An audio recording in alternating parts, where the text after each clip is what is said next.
Awikoko ló kọ́ mi Àjàó àrò Awikoko aṣọ lójú ọlọ́rọ̀ bọ́lọ́rọ̀ bá gbọ́ kí n bàbá ńlá bàbá ọlọ́rọ̀ ó ṣe kí gbogbo ọmọ káàárọ̀ òjíire bí àánú Olódùmarè ní fi wá sílẹ̀ àtọmọdé àtàgbà ni mò ń bá ṣe níran tèmi Kennedy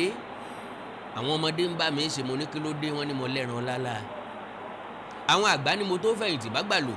wọ́n ní mo mọwọ́ wẹ̀ ló jẹ́ kí n lè bá gbà jẹun kí gbogbo ọmọ káàárọ̀ òjíire bí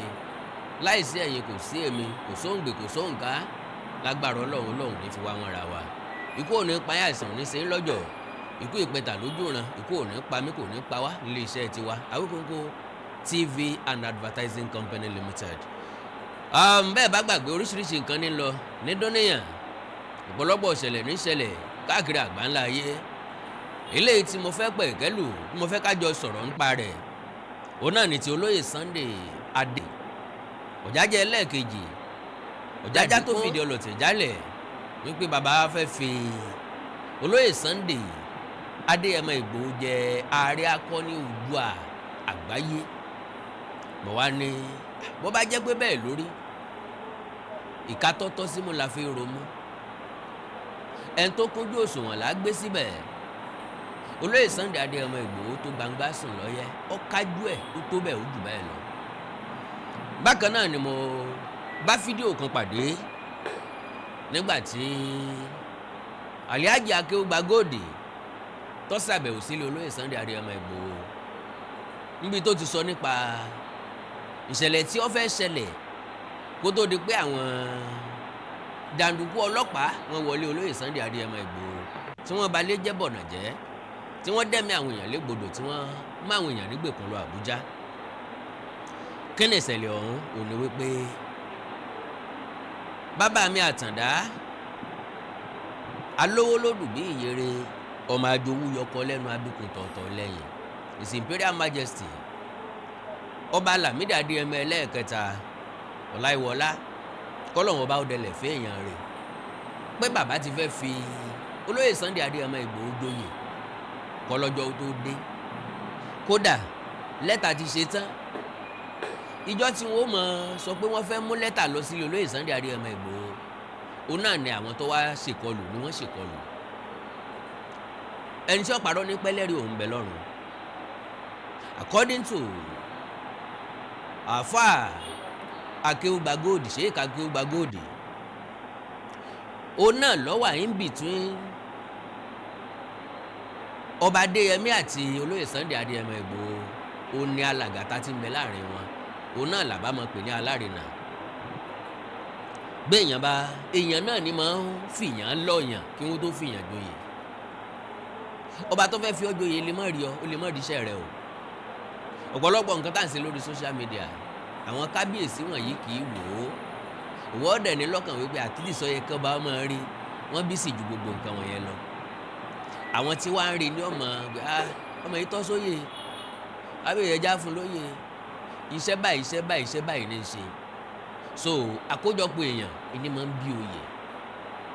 irrespective bí ti wá wù wọ́n jẹ́ kálálàfin ti fi Ìgbòho joyè ńgbà náà ni ìbádùn ohun tí kálukú wọn fẹ́ náà ni báwo ni Ìgbòho ṣe láǹfààní àti ṣiṣẹ́ papọ̀ pẹ̀lú olóyè Gani Adams. Mo rí àpilẹ̀kọ kan lẹ́nu ọjọ́ mẹ́ta yìí ṣe mọ̀ wípé kálukú fẹ́ recognition lórí ìtàkùn ayélujára tí wọ́n bá sì wò páwọn èèyàn máa wò controversies tẹ́ lè tètè dá sí tẹ́ respond sí ni wọ́n gbé jáde fún ẹ all well and good níbi tí wọ́n ti gbé picture Ìgbòho àti olóyè Gani Adams sẹ́gbẹ̀ẹ́ ara wọn nígbà inú àwọn akọni méjì yìí ta ni ó dáa jù ta ló lágbára jù gbogbo àwọn nǹkan yẹn nonsense ni that is not what we need. What we need is why a situation whereby one can complement another. Torí pé ibi tẹ́nìkan rí kan dé lẹ́lòmíì ti bẹ̀rẹ̀ sí ní rí nǹkan. Olóyè Ìbà Gani Adams ẹ kàn ń dá Gani Abíọ́dún Ègè Àdùbí lẹ́bi lọ́pọ̀lọpọ̀ gbà. Ọgbọ́n ìmọ̀ àti òye rẹ̀ kò sí fọwọ́ rọ́dà sẹ́yìn. Ààrẹ Ọ̀nà Kakanfò of Yorùbá land. ọgbọ́n ìmọ̀ àti òye Ìbà Gani Adams kò ṣe fọwọ́ rọ́dà sẹ́yìn. When you close to him, you know how intelligent he is. Very, very intelligent individual. But ìkánjú wa wọ́n jiyàn gbé Kwara wọ́n ṣe kíní kan ṣé kò yẹ kí Gani Adams ó ti lọ bẹ̀ irọ́ o. Gani Adams mẹ̀tó sì mọ̀ fẹ́ ọmọ ibi tágbára ó mọ ọmọ wípé ayé ti kúrò láyé ibi tí Aláàfin ti máa ń sígun fáàrẹ Ọ̀nà Kakanfò. Báláàfin bá lóun fẹ́ sígun fáàrẹ Ọ̀nà Kakanfò nísìnyí àtàrẹ Ọ̀nà Kakanfò àtàláàfin ní òjò sẹ̀wọ̀n o kọ́lọ́mọjà rí o because ẹnìkankan ò lè sígun fẹ́ nìkankan nísìnyí. Ní tí Ṣèyí Mákindé ọ̀kọ́kọ́ béèrè ni wípé sóun ò sí ní stéètì ni. Ṣèyí Mákindé ní gba security vote ìpínlẹ̀ Ọ̀yọ́ ọ̀rọ̀ security gómìnà lọ́kàn. So gbogbo eléyìí ni Ìbà Gani Adams mọ̀. Kí Ìbà Gani Adams ó tó gbé ìgbésẹ̀ kan kì í ṣe kábíyèsí kan ló máa instruct ẹ̀. Àwọn gọ́vnọ̀ ni wọ́n foríkorí fi kùn lóko. Wọ́n dẹ̀ organize ẹ̀ legally yóò ní legal backup. Nígbà tán fẹ́ dá Àmọ̀tẹ́kùn kalẹ̀ ó ní legal backup. So n ta lè promote ní ìsẹ́ni pé ókè o báwo ni Ìgbòho àti olóyè Gani Adams ó ṣe jọ ṣiṣẹ́ papọ̀. Bẹ́ẹ̀ bá gbàgbé maybe 4 or 5 years ago mi Àkàndọ̀rọ̀ Awikoko sọ wípé ó difficult fáwọn méjèèjì láti jọ iṣẹ́ papọ̀ kò convenient rárá. They have different philosophy of life and style of working wọn kò bára mu. Ṣé gbàgbé Ìbà Gani Adams ní on ground soldiers tó pọ̀ in the persons of OPC. OPC wá káàkiri ilẹ̀ káàárọ̀ oòjíire tí wọ́n nígbàgbọ́ nínú Gani Adams tán tẹ̀lé Gani Adams ó ti ní wọn grand already tí wọ́n dẹ̀ ń ṣe meeting here and there tí wọ́n dẹ̀ tán dẹ̀ wà proud láti pera wọn bẹ́ẹ̀. So olóyè Sunday Adéyẹmọ Ìgbòho is a one man mopo. Wọ́n ṣe kíni one man mopo. I know him very very well. So mo dẹ̀ study ẹ̀gbọ́n mi dáadáa mo mọ báwo ni ẹ̀gbọ́n mi ṣe rí. Ìtara àìfẹ́yànjẹ ìní máa ń push olóyè Sunday Adéyẹmọ Ìgbòho. He has a very very clean heart. Ó fẹ́ràn ọmọlàkejì ó dẹ̀ máa ń tètè finú tán yàn. Torí ẹ̀ ló jẹ́ kán máa dá lọ́pọ̀lọpọ̀ ọgbà torí Ìgbòho ọ̀mẹ́ni tá a súnmọ́ tá a lé sá. Àwọn kan disguise wà ń gbà yẹn wọ́n ní wọ́n dà wọ́n lẹ̀ lẹ́nu iṣẹ́ sọ́jà. Ìgbà tí mo rí wọn lọ́dọ̀ Ìgbòho mo rò pé ọ̀dàlẹ̀ làwọn ilé ó padà dalẹ̀ wọ́n sì padà dalẹ̀ náà. But once tí Ìgbòho ti sọ pé tó ti gbọ́ pé wọ́n yàn wọ́n jẹ nítorí pé wọ́n ń tẹ̀lé ìran Yorùbá àbí wọ́n fẹ́ kíran Yorùbá kó ní ọwọ́ àwọn darandaran ni wọ́n ṣe dà wọ́n lẹ̀ lẹ́nu iṣẹ́. Ìgbòho ti rí wọn gẹ́gẹ́ bí ẹni tó máa gbèjà. So bí Ọlọ́run ṣe dá olóyè Sunday Adéyẹmọ Ìgbòho nìyẹn. Now ẹ wá ń sọ̀rọ̀ nípa pé wọ́n ò fi Ìgbòho joyè wọ́n ò fi Ìgbòho joyè. Ẹ jẹ́ á gbọ́ lẹ́nu okay ẹ jẹ́ á kọ́kọ́ ka ti ilé ìtọ́ jáde wípé bàbá wa ò ní fẹ́ fi olóyè Sunday Adéyẹmọ Ìgbòho joyè àbí wọn ò fi joyè and I will give you the authenticity. Ṣé lóòótọ́ ni ṣé rọ́ ni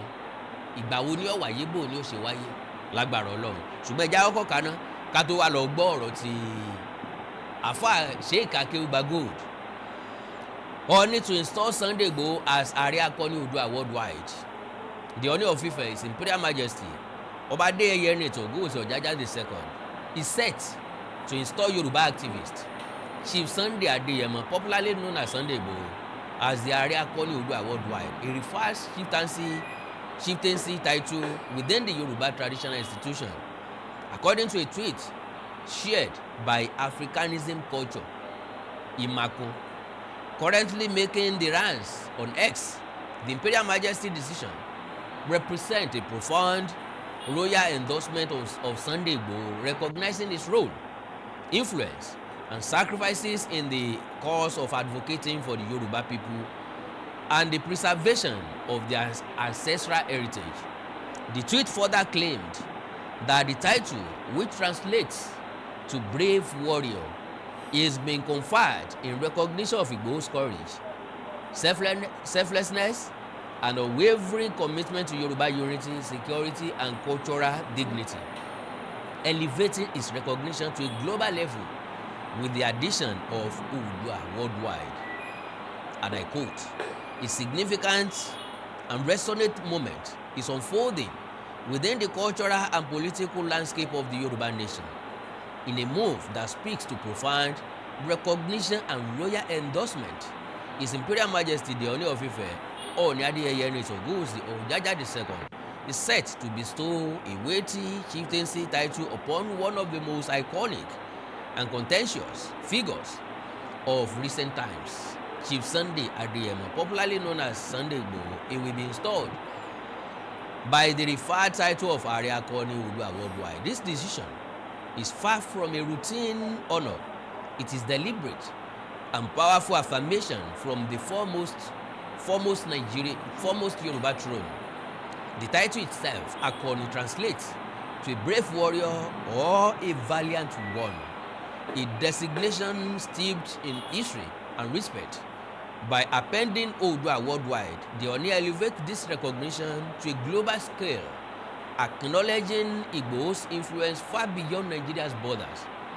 The justification from the palace is clear and compelling. I quote, it cites Igboho's courage, sacrifice, and unwavering dedication to the Yoruba people. It recognizes him as a selfless defender of ancestral heritage, a strong voice that emerged during times of widespread fear and uncertainty concerning security and cultural preservation. Bí ròyìn ṣe gbé jáde nu, then inú ìwé ìròyìn tèmi ti rí òun náà ni Ọ̀yọ́ affairs. Ẹ jẹ́ á kọ́kọ́ clear ti Akéwùgbà Gold náà.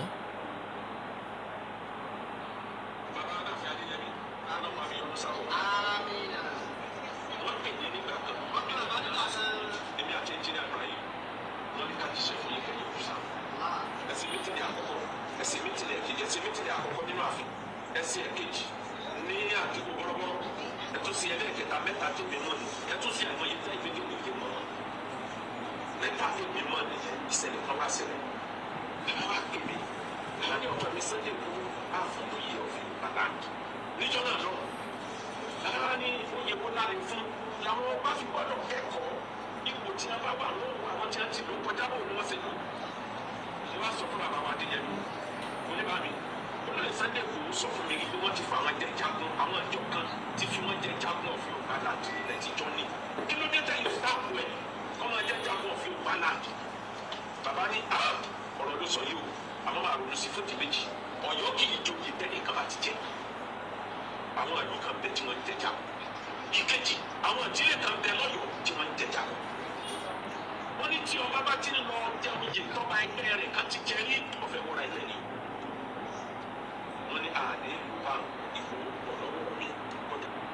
Mo nígbàgbọ́ pé gbọ́ nǹkan tí ó sọ. Bàbá làwọn fẹ́ folóyè Sunday Adéyẹmọ Ìgbòho joyè. Orúkọ oyè táwọn fẹ́ fi jẹ làwọn ò tí ì mọ̀. Ṣéèkì wá láwọn gbà wọ́n níyànjú pé Ìgbòho sọ lójú àwọn rí pé àwọn ìjọ kan fáwọn jẹ jagun of Yorùbá land. Ìjọ ni wọ́n o. Kí ló dé tí bàbá ò endorse ẹ̀? Bàbá wa ní Ọ̀yọ́ kì í joyè tẹ́nìkan ti jẹ rí. Òrìpọ́ láwọn ìlú tí máa ń joyè ọ̀hún àti pàápàá ó láwọn agboolé tí joyè yẹn nílùú Ọ̀yọ́. Well, àkíyèsí mi kékeré ń bẹ̀ wọ́n ò ní pé àwọn ọmọ Ọ̀yọ́ náà ti sọ̀rọ̀ yìí rí pé Agbáké kẹ́nẹ́ kan Báṣọ̀run Ọ̀yọ́ nìkan ni wọ́n ti ń jẹ́. I was like, so ìlú mi ò gbọ́dọ̀ jẹ́ Báṣọ̀run mọ́, ìlú mi ò gbọ́dọ̀ jẹ́ Agbáké mọ́, Ọ̀yọ́ nìkan ló gbọ́dọ̀ jẹ́. Kí ló dé tí Ọ̀yọ́ ń gbé eégún táwọn ìlú mi ń gbé? Kí ló dé tí wọn ò dá màbó tí wọ́n lára kí wọ́n má jẹ́ ọ̀rá gọ̀? Kí ló dé tó jẹ́ pọ̀pọ̀lọpọ̀ nǹkan tí ìlú mi ń ṣe náà lọ́yọ́ náà ń ṣe? Ẹ má jà máa karama àwọn nǹkan kan. Nta rí ń bí la mú lọ bí, nta rí ń bí la mú lọ bí. Lórúkọ àwọn oyè ibi tán ti ń jẹ́ ń bí tá ti ń bọ̀ náà ládàálẹ̀ ń bí tá a wà. Jagun Ọ̀yọ́ ọ̀pápọ̀ mọ́ ti Ìbàdàn, jagun Ìbàdàn ọ̀pápọ̀ mọ́ Ògbómọ̀ṣọ́ ọ̀pápọ̀ mọ́ t'Abẹ́òkúta. Kò túmọ̀ sí pé torí pé wọ́n jẹ jagun lọ́yọ̀ọ́ nìsín wọn gbọ́dọ̀ jẹ jagun Ilé Ifẹ̀ mọ́. oyè àjẹwọ̀ oyè àjẹgún ni, ó láwọn tí wọ́n fi ń jẹ ni, ó láwọn tán fi ń jẹ jagun, ó láwọn tán fi ń jàgbáké, ó láwọn tán fi ń jaṣepọ̀, ó láwọn tán fi ń jọ̀tún, ó láwọn tán fi ń jẹ lúkòsì. Oríṣiríṣi oyè ń lọ papọ̀ láwọn ìlú sílùú. Ìyẹn ò túmọ̀ sí pé ìlú kan ò gbọdọ̀ jẹ́. And again, jagun Ọ̀yọ́ yàtọ̀ sí jagun ilẹ̀ Yorùbá land.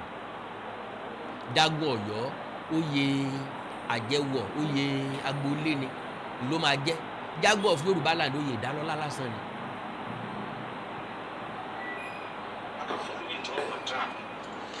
fún mi níjọ́ lẹ́yìn nígbà tí ìjọ karùn-ún bàbá ikọ̀ ọ̀dùn ọ̀hún àbọ̀ bàbá mi fọdọ́dọ̀ wọn bàbá mi ìṣẹ̀lẹ̀ ìlérò ìkàṣe wọn ni mo ronú òye kan ẹnì kan péré lọ́jọ́ òye yẹn lọ́jọ́ òye wọ́n já gbogbo ẹni náà ẹni lọ́kọ́ wà lọ́dọ̀ wọn tó ti èmi lójú ọ̀nà pé bàbá rẹ̀ náà kan wọn kódà ẹgbẹ́ ọ̀fọ̀ níbi ṣe dárúkọ òye yẹn nígbà èmi náà débẹ̀ lóòótọ́ bàbá bá ní ààfún ní jagun tàbí lóògùn akérèfìjà lọ ní abágbèsè káwókè gbogbo ilẹ̀ báyìí ní bá gbé orí kí jagun akérèfìjà lọ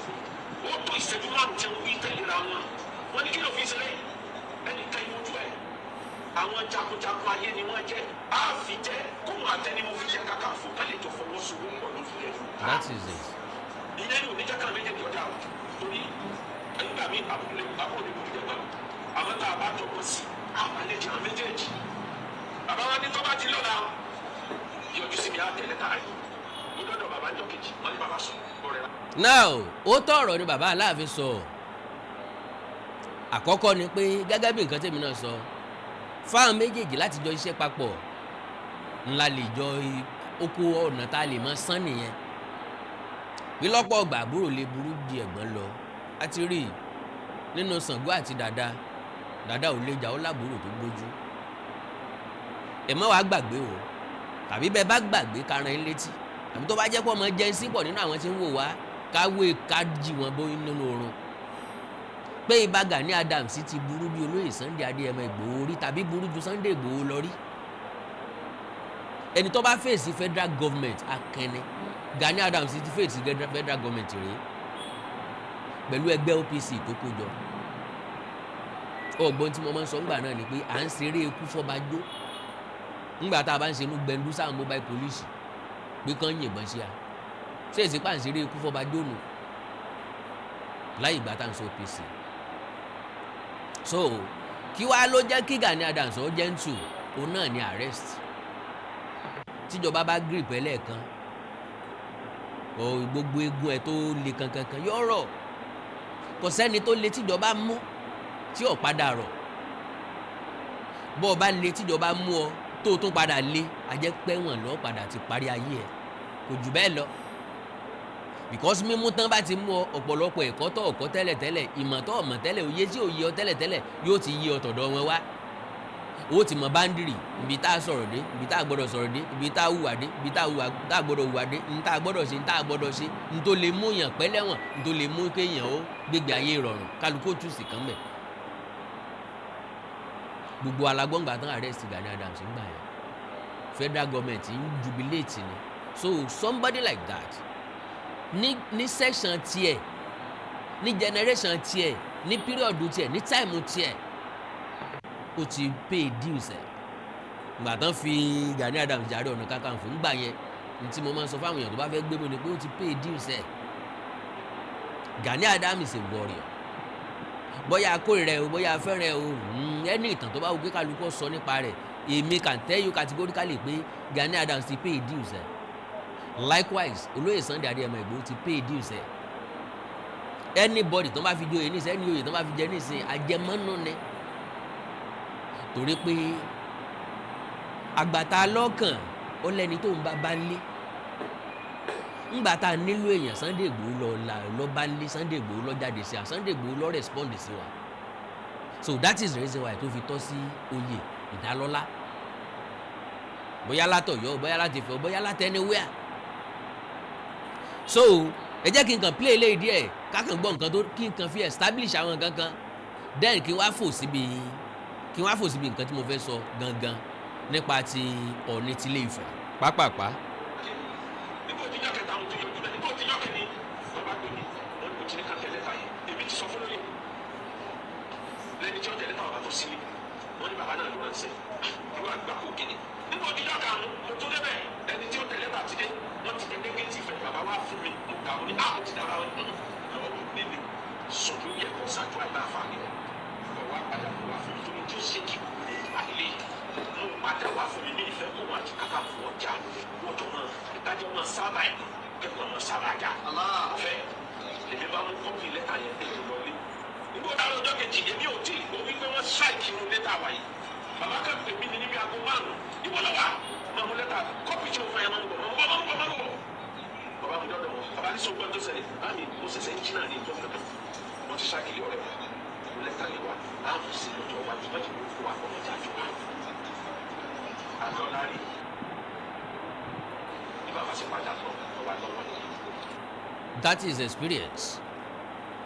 Bàbá ní kí wọ́n dá lẹ́tà padà pé káwọn má jẹ́ kí wọ́n mú àwọn ọmọ ìjà ìjọba. Ìjọba ló ń bá olóyè Sunday Adéyẹmọ Ìgbòho jàǹgbà yẹn. Báwọn bá wá involve yóò dàbí ẹni pé àwọn lọ́wọ́ ń bẹ̀. Ẹni tí ó sì bá wọn parí ìjà kí bá wọn bẹ̀rẹ̀. So ìtọ́sẹ̀lẹ̀ ń bẹ̀ nù. Now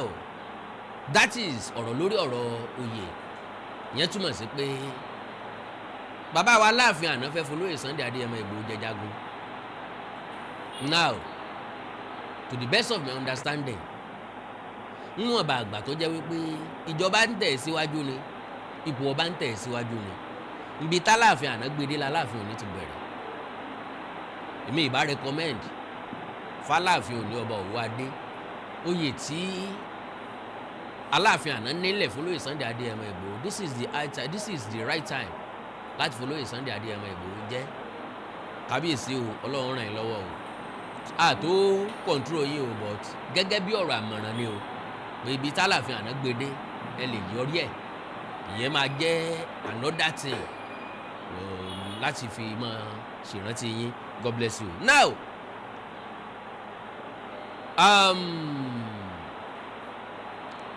Akeugba Gold wá advice Ìgbòho òun náà wà very very crucial ṣùgbọ́n kó tó di pé mo play advice yẹn kí n tó finalize ọ̀rọ̀ mi ká tó wá sọ̀rọ̀ nípa oyè ti Jagun Ilé Ifẹ̀ ẹ̀yà mi ìṣẹ́jú méjì tí n bá padà dé á tẹ̀síwájú. God bless you, God bless you, àná Ọlọ́run ní fún sílẹ̀ ẹ ṣé mo dúpẹ́. Ẹ káàbọ̀ padà ṣé ẹ gbàgbé níbi tí mo ti dánu dúró mo ní Alhaji Akeugba Gold olóyè Sunday Adéyẹmọ Ìgbòho ní àmọ̀ràn ọ̀pọ̀lọpọ̀ èèyàn lè má reflect lé lórí but I will surely do because blood is always thicker than water. Majority àwọn alátẹ̀lé ntí wọ́n jẹ ntí wọ́n fara gbá ntí wọ́n fọwọ́ kọ́ ni wọ́n lé káàkiri òótọ́ ọ̀rọ̀ ilé ìbílẹ̀ wọn ò ní lè sọ àwa tá a sọ rèé. ẹni bá fẹ́ jẹ́ nǹkan ojú ẹ̀ láàrin nǹkan ẹni bá fẹ́ jẹ́ nǹkan ojú ẹ̀ láàrin nǹkan. àti gòkè dáadáa yín ló kún fún wàhálà ẹni bá fẹ́ jẹ́ nǹkan ojú ẹ̀ láàrin nǹkan. Now ọ̀rọ̀ ńlá ni wọ́n sọ yìí ẹni bá fẹ́ jẹ́ nǹkan ojú ẹ̀ á rí nǹkan ọ̀gbọ́ Yorùbá ni wọ́n ní ọ̀kẹ́rẹ́ tí ó gungi ọ̀gẹ̀dẹ̀ èékánná ẹ̀ gbọ́dọ̀ mú ṣáṣá ẹni tí yóò ṣe àṣeyọrí nínú ìrìn àjò ayé ó gbọ́dọ̀ jẹni tó fẹsẹ̀ rẹ̀ múlẹ̀ dáadáa tó lákìkanjú tó látẹnumọ́ tó látẹpámọ́ tó látẹramọ́ tó látẹraṣe ẹni tí ọ̀ka rẹ̀ ẹni tó yẹ pé wájú ní wò kọ̀wẹ̀yìn nínú òjò nínú òrùn kó ṣubú kó fẹsẹ̀ kọ kó sàtẹ̀tẹ̀ ṣubú tẹjúmọ́ wájú náà ni wọ́n ní ojú tí ò rí pípọ́n iná tí ò rí rẹ̀rẹ̀ òrùn kò lè rí yendeyende bí idẹ bí idẹ àwọn náà wọ́n wá ní kí wúràwò tó dán ó ti lànà kọjá kò sẹ́ni tí ó gbàgbéga tí ò ní ṣe promotional course kò sí ẹni tí ó gbàgbéga lẹ́nu iṣẹ́ tí ò ní ṣe promotional exam ní tí wọ́n ń pè ní ìdánwò láti kúrò nípele kan bọ́ sí ìpele kan ni tọmọ primary 6 bá ṣe common entrance láti promote kúrò ní primary school sí secondary school ni tọmọ JSS 3 bá ṣe JSS 3 exam JSS 3 WAEC láti promote kúrò ní junior bọ́ sí senior secondary ni bọ́mọ SS 3 bá wá ṣe WAEC tó ṣe NECO tó ṣe JAMB láti promote kúrò níbi tó wà ń bọ́ science tuition ni ọmọ SS3 tí ò ṣe WAEC tí ò ṣe NECO tí ò ṣe any West Africa examination tàbí general national examination kò lè kúrò níbi tó wà ń bọ́ sí another level of life. ẹ̀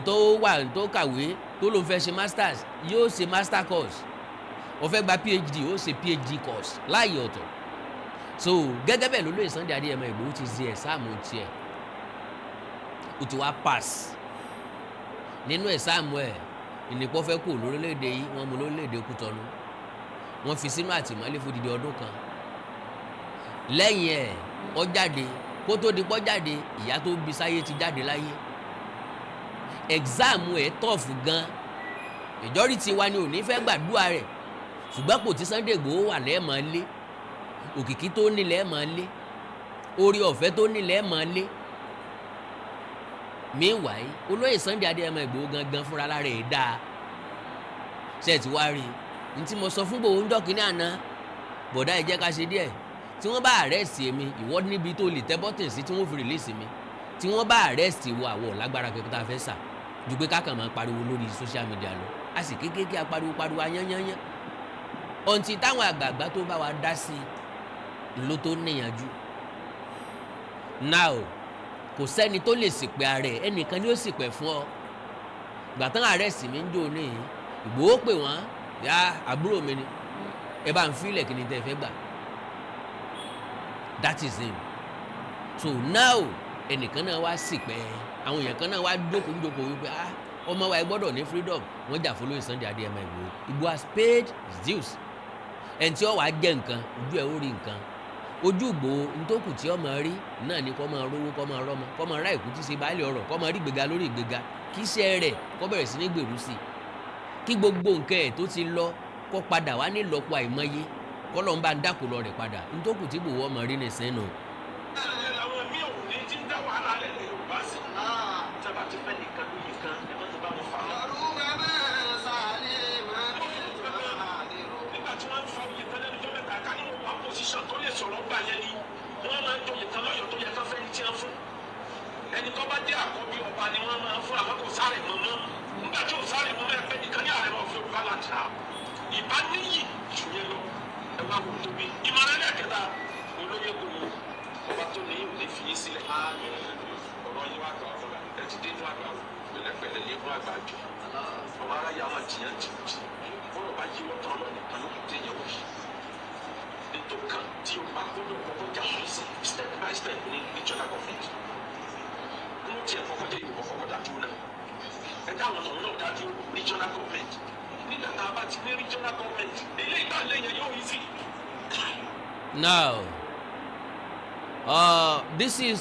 where I can be proud of myself. Tèmi gangan lè gbéra mi ní Akẹ́ ọmọ Oòduà. Kennedy n tí mo preach ń jò ní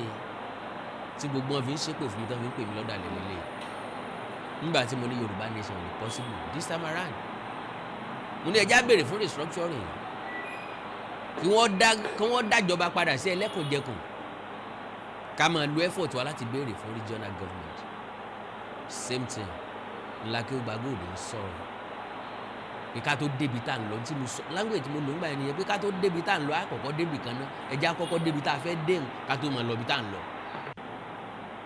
tá a bá gba regional government a gbọ́dọ̀ practice ẹ̀ ó tiẹ̀ kéré tán for more than 30 years ká tó lè sọ pé a fẹ́ dá dúró ẹjẹ́ àkọ́kọ́ wò bá a ṣe lè sustain ẹ̀. so Yorùbá nation Oòduà nation a station on its own secession kì í yá bẹ́ẹ̀ yẹn o bí bẹ́ẹ̀ kọ́ bọ́n bá fún wa ní Oòduà nation nísìnyí á para wa tán láàrin oṣù kan kò jù bẹ́ẹ̀ lọ. so n tí mò ń béèrè fúngbà náà tí gbogbo wọn ń tá gbogbo àwọn èèyàn àwọn aláìmọ̀ kan ń kéyìn lé mi tèmi lọ́dàlẹ̀ pé ẹlòmíì tó ń bá mi sọ̀rọ̀ nísìnyí pé if you cannot promote Yorùbá nation please leave them. I will be like òpònú ni ọ ní ṣé wò ní làákàyè ni majority wọn dẹ̀ ni wọ́n dàgbà wọ́n ti lé 50 wọ́n ti lé 60 wọ́n ti lé 70 still iye wọn ò sí. àwọn tó yẹ kó máa advice wa kó máa sọ pé ká tẹ̀ díẹ̀díẹ̀ àwọn gan ni wọ́n tó ń fún ẹ̀lẹ́ ẹ̀ ìyẹn oko tó ti dí tí ò sọ́jú ọ̀nà ń bẹ̀ náà ní ká máa ro well. tá a bá padà sí ètò ìjọba tó yìnbó ń lò láyé láyé ìjọ regional government ìran Yorùbá ó lè pàṣẹ pé ní state báyìí o àfẹ́kẹ́ èèyàn wọ bíbá ẹni hàn bí London sì rí yẹn wọ́n ní regional mẹ́ ní UK ó gbọ́dọ̀ ti torí kó ní visa UK lọ́wọ́ tó wá fi leave lọ́pẹ̀ ní Ireland ní hàn bó ti wù kódà bẹ́ẹ̀ yẹn ọba wọ Scotland ó kàn lè wọ straight òfin wà ìlú kọ̀ọ̀kan dájú. now pápápá lórí ọ̀rọ̀ ilé yìí òun náà ni pé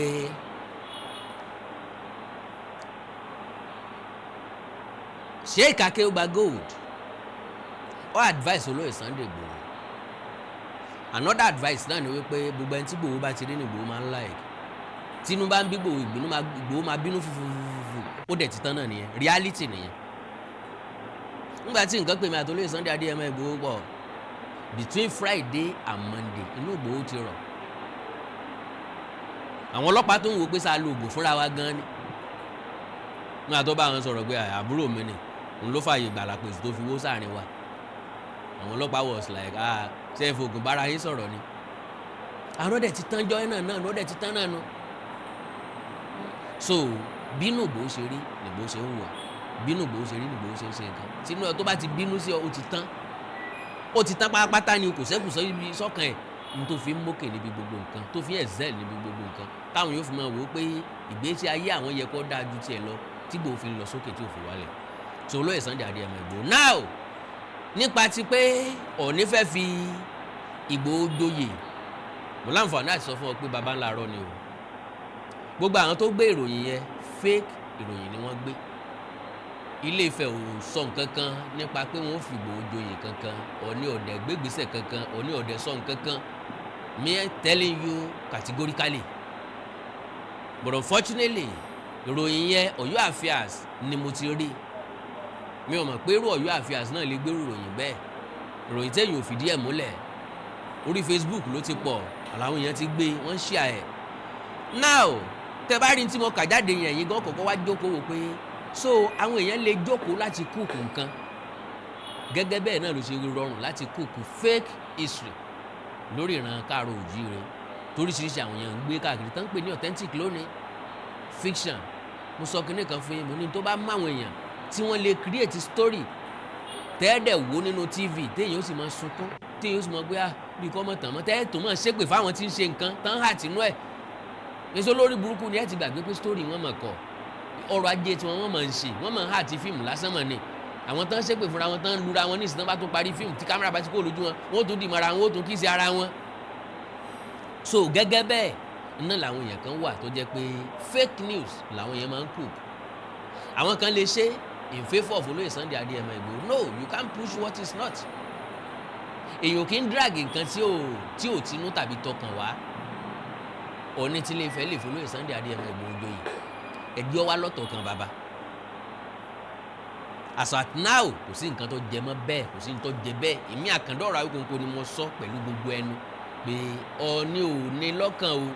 for now o tó Ọọ̀ni bá ní lọ́kàn Ọọ̀ni ò tí ì bẹ́ẹ̀ nìkan kan sọ kò tí ì sí gbèsè kankan bẹ̀ kò tí Ọọ̀ni ò tí ì sọ nǹkan kan pa ẹ̀ kábíyèsí Ọọ̀ni ò tí ì sọ nǹkan kan pa ẹ̀ Ilé Ifẹ̀ ò sì mọ nǹkan kan nípa rẹ̀ so like I said earlier pé bàbá wa Aláàfin Ọ̀wọ́ Adé kí wọ́n gbìyànjú láti fi olóyè Sunday Adéyẹmọ Igboho jẹ oyè tí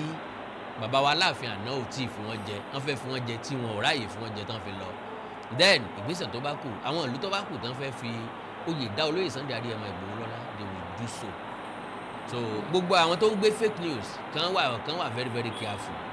irọ́ lè sáré fún ọdún kọ́ máa mí ẹ̀ lẹ́ lóòótọ́ làwọn èèyàn ó wò nǹkan tẹ́ ẹ ṣe lóòótọ́ làwọn èèyàn ó discuss nǹkan tẹ́ ẹ ṣe lórí social media ẹ lè máa fi wá followers ẹ lè máa fi wá kinní well that is your own cup of tea torí káwo lè deny